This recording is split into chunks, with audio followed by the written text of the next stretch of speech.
Perezida Paul Kagame yageze Washington DC aho azahura na Perezida Felix Tshisekedi bagasinyana amasezerano y'amahoro kuri uyu wa kane tariki 4 z'ukwezi kwa 12 umwaka wa 2025. Aho i Washington kandi hamaze kugera Perezida wa Kongo Kinshasa Felix Antoine Tshisekedi nk'uko ibiro by'umukuru w'igihugu byabyemeje.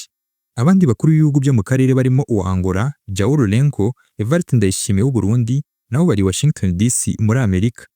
Amasezerano azasinywa yemejwe tariki 27 Kamena mu mwaka wa 2025 ndetse asinyweho n'abaminisitiri b'ububanyi n'amahanga b'ibi bihugu by'u Rwanda na Kongo Kinshasa.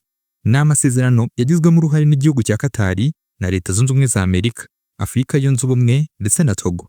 Perezida Paul Kagame aherutse kubwira abanyamakuru ko ubutegetsi bwa Donald Trump abona ko hari icyo bwakoze kugira ngo bukemure ibibazo by'umutekano muke mu burasirazuba bwa Kongo, ndetse yanagaragaje ko hari icyizere aya masezerano atanga.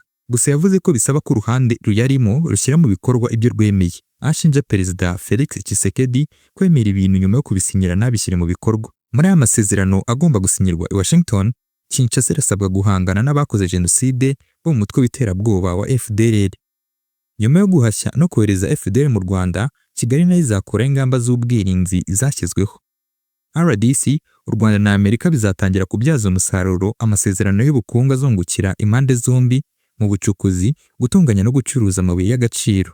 Byitezwe ko aya masezerano azafasha kugarura amahoro mu karere k'ibiyaga bigari igihe cyose azita ku ngingo yo guhuza RDC na FCM23. Byumva kuri mikro ni kimwe ibisanzwe. Anytime is now ikugezaho amakuru biri kugenda bizenguruka kuri iyi mihanda, yaba social media ndetse n'ibitangazamakuru bigiye bitandukanye.